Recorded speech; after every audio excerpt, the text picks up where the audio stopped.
As always, it is my pleasure that you join me for today's podcast of Second Chance Coaching. My name is Dr. Richard Lewis. If you'd be so kind as to leave me a rating and your feedback, I would very much appreciate it, and it will help others like you to optimally discover this podcast wherever you listen to this and your other favorite podcast. As you know, at Second Chance Coaching, we focus on seeing everyday life through the eyes of the returning citizen and highlighting the resiliency of the human spirit. I would love to work with you one-on-one, whether you're a returning citizen or coaching client seeking your second chance, or you're a representative of a business, college, or university seeking to integrate and support returning citizens in your respective organizational and learning environments. Please feel free to contact me via email at richard@secondchancecoaching.com or via Instagram at the Dr. Richard Lewis.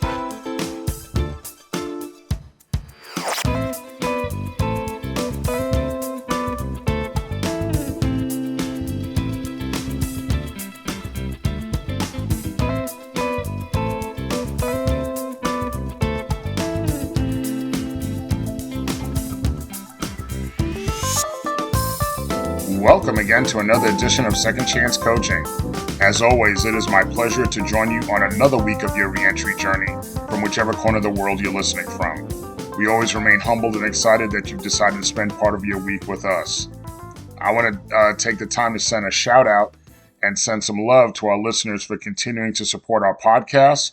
We want to especially highlight our listeners in the United Kingdom, Israel, and Puerto Rico for showing us love this past week, so thank you so much. Here in the continental United States of America, our biggest listenership has come from Florida, where we are based, the state of California, and the state of North Carolina. So we also continue to thank you as well for your love and support. And even if you're not from any of these places that we mentioned, we thank all of you for continuing to show us love and support on this second chance journey. But I wanted to share with you that this week has really been one of those weeks. We are finally finished with grading. All the final exams are done and we're on holiday break. As you're listening to this on Thursday, the day that this podcast drops, we're going to be celebrating and I'll be at our fall graduation for our fall graduates. So now we are on break and be able to rest easy, at least when it comes to the school, until January. Now, but what's going on at the airport at the part-time gig is a process that's called schedule bidding. Basically, what schedule bidding is that the schedules are put up for employees to bid on, almost like an auction. And usually the employees with the most seniority get to choose their preferred schedule first. Then it goes in order from there in descending seniority. The problem with the schedule bidding is that the schedules have drastically changed. Usually in the airline or airport business, you could schedule bid, and usually the schedules don't really deviate that much. But this time, our schedules have drastically changed, especially with those of us who are working on a part-time basis. And some folks have decided and spoke to me that they're actually thinking about leaving the job. But with all the inflation going on right now, I could tell you that the money is really good. And so leaving is not really an option for me. Plus, I like working there. But I said to the one coworker who was really upset about everything and he was talking about leaving, I told him, while things look bleak, you never know when the next blessing is coming around. We haven't bid on the schedule yet. You don't know what the schedule is going to be. The schedule is not going to be effective until April. So you never know what's going to happen. You never know when the blessing may come around the corner. So I told him to hold tight and be faithful. But as it pertains to blessings, I was also offered another adjunct teaching opportunity at another major university here in South Florida. So I'll be taking on that assignment next term, and I'm truly excited about that. So just when I told him that the blessings come around the corner, they certainly do. They come around the corner. But the update also as it pertains to life here in the Condo Homeowners Association, I have to say I just have to really just say how it is and be plain and simple about it. I think I've never met a group of people that's this functionally unintelligent before in my entire life. And I don't want to be unkind, but there's really not much else to say except that. We had our budget meeting last week, and the resident owners by majority voted to not fund our reserve savings fund, which we will pay for it next year because by Florida law, we have to sit there and fully fund the reserves, and we're not doing it this year. And then to double down on that, the majority of the board of directors decided to lower the allocation for the building insurance to artificially lower the HOA maintenance fee and make the difference into an assessment to be spread over 12 months in the next year. This is the same board of directors that decided to sit there and rush into going into higher insurance, and now they want to artificially lower it. It was mind-boggling to say the least. It's what I call financial suicide, and it was just so sad to see and stressful, to live through as a resident owner myself. But what was particularly disappointing was that there were folks who I would have thought were more intelligent than that just went really just stone cold crazy and are acting completely irrational and irresponsible. Then the very next day, this is when I knew that there was some stuff going on. The very next day, there were 4 residents who put their units up for sale. So it made me think that this dynamic was much more calculated as I thought about it.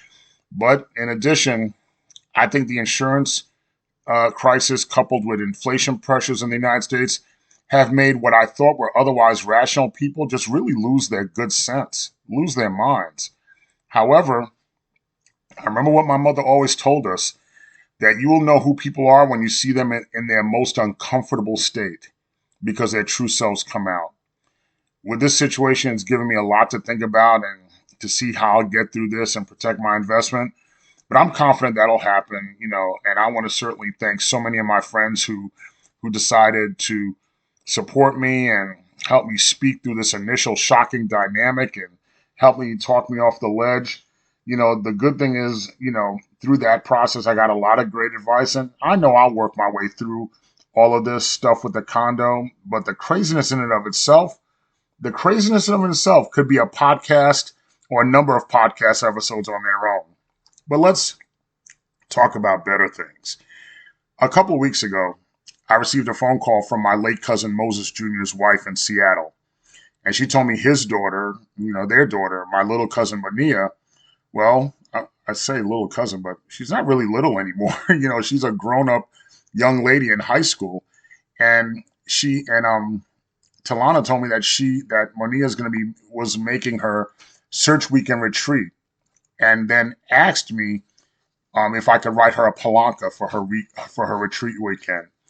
It was so nice to hear that word. I had not heard or actually said out loud the word palanca in over 30 years.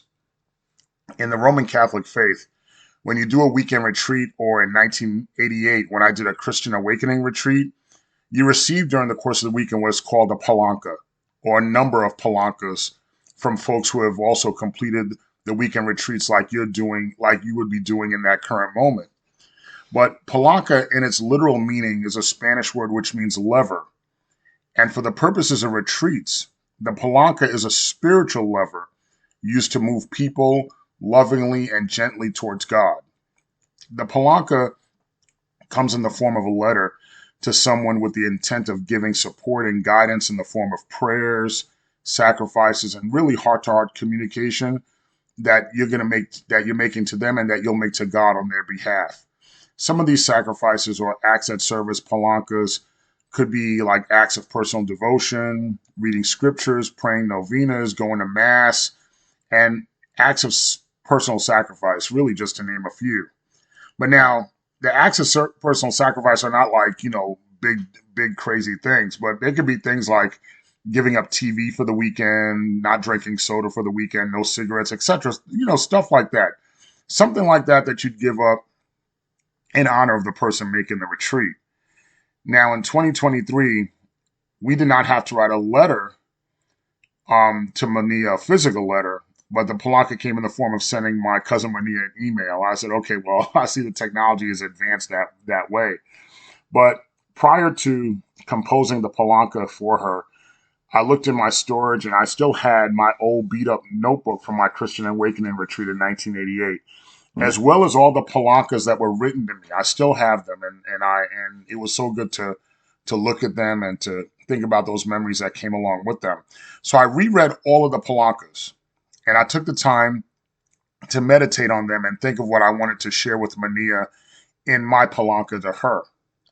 So after thinking about it, I shared with Monia what in my Palanca to her, what it meant for me to do the Christian Awakening retreats, and what I hope she gets out of the retreat weekend, and the importance of people in your lives, the angels in your lives, the importance of unconditional love and support that you receive from those in your family, your friends, your loved ones that provide that Palanca for you. And I told her that how I received that from my late cousin, her father. So I also shared with her scriptures to meditate on during the weekend and detailed the Palancas I was offering up to her or offering up for her during the course of the weekend.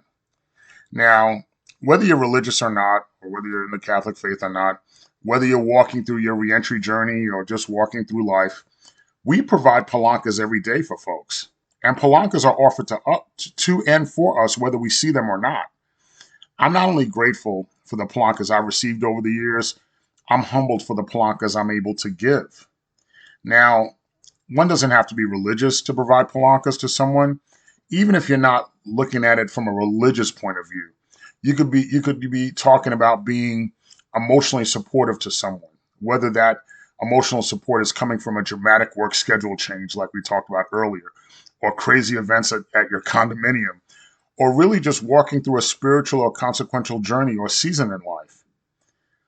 The everyday Palanca you could provide someone could be that emotional support that involves asking questions, listening, providing validation, whatever support that someone may need. And of course, I have some tips to share with you. A lucky 13 tips on how you could provide emotional support, how you could provide that Palanca for anyone in your life. So let's go. Let's start with number one. Number one, just ask. That's a simple thing. Just ask. Ask someone, how can I support you? How can I help? Number two, after you ask, just listen. Listen actively. Listen with empathy. Give someone your full attention. Don't try to multitask between your phone or something else. Really be very intentional about listening so that you could really give them, they could see that you're giving them, they could see that you're giving them your support. Number three, validate. Validate the feeling someone's going through at that time. Let it be known that it's okay to feel what they're feeling. Number four, avoid judgment. Stay away from judging folks in that moment, even if you have that opinion. They just need you, in that moment, they just need your support, not your judgment. There could be plenty of time for that later on. But providing judgment and commentary is really the quickest way to close someone off. Number five, skip the advice. You see how all these things follow along with each other? People want to be heard. They don't want advice at that moment, unless they ask for it. But for the most part, when someone is seeking emotional support, advice at that moment is the last thing that they're looking for. Number six, authenticity over perfection. Don't get caught up in trying to give the quote unquote right kind of support. Someone who's looking for that emotional support from you, they just want you to be your authentic self, your true self supporting them. That's why they came to you to begin with. Number seven, build them up. Build up their strengths. Build up their strengths through compliments applicable to the situation at hand, letting people know, you know what, tough times come and go, but tough people last forever, and you're a tough person. You can handle this. You got this. Number eight, support their solutions. Avoid telling them what they think they should do, just like avoid skipping giving them advice. Avoid telling them what they think they should do, but give solutions that go along that are helpful and supportive to them. Number nine, offer physical affection. It's not inappropriate at all times, but sometimes offering someone physical affection, a hug, a touch on the shoulder, can make the difference in giving a loved one that critical emotional support. But of course, you have to decide and take a look at what's going on in that moment, if it's appropriate or not. Number 10, avoid minimizing. Do not minimize the feelings of those going through their pain. As I've told people, you have the right to feel the way you feel. There's nothing wrong with feeling that way because it's your feeling. It's how you feel at that moment. Number 11, make a nice gesture. Nice gestures to those needing emotional support, such as running to the store for them or running errands, bringing flowers, doing something nice, that makes a big difference for someone that's needing your emotional support at that time. Number 12, plan a distracting activity. Of course, anyone who knows me, the best activity I like to do is to go to the beach. Help your loved one through a distracting activity. Maybe play a game of Uno, play some cards, watch some television, something to help them through their healing in that particular moment in time. And last thing, number 13, check back in. Sometimes it's just simple sending a text or making a phone call saying, I'm just checking in on you. Makes such a difference in bringing up someone's emotional support. I have a friend of mine who her father was going through a really tough illness, and unfortunately, the other day her father succumbed to that illness, and I didn't really know what to say. I just kept checking in on her with a simple text because she was overseas by saying just checking in on you, just checking in on you, how you're feeling, and you let them sit there and say what it is that they have to say, especially with the loss of a parent. I definitely continue to keep her in my prayers. But the bottom line, providing palancas and emotional support is not always tangible. You cannot see it. You can't always hold it in your hand, but it means so much to the receiver as well as to the giver, as it reminds you and them that there's love there in the circle of friendship, love there in the world. That value is there, and simply just having each other's back is just simply priceless in providing those palancas and that emotional support. I want to continue to thank you as always for sharing your time with me. Thank you for continuing to spread Second Chance Coaching to your friends, family, and loved ones. I really appreciate it. We really appreciate it. We really enjoy and get excited when you join us every week. So thank you again for joining us. And I look forward to spending time with you again next week. Thank you again for joining us here at Second Chance Coaching. In addition to coaching services for individuals and businesses, I'm also available for speaking engagements and workshops on criminal justice reentry, human resources, as well as organizational culture and leadership. Feel free to email me at richard@secondchancecoaching.com, as well as connect with me on Instagram at @DrRichardLewis. Remember, every day you are given this opportunity for your second chance, and I know you'll make the best of it. I love you all, and I look forward to connecting with you next time here at Second Chance Coaching.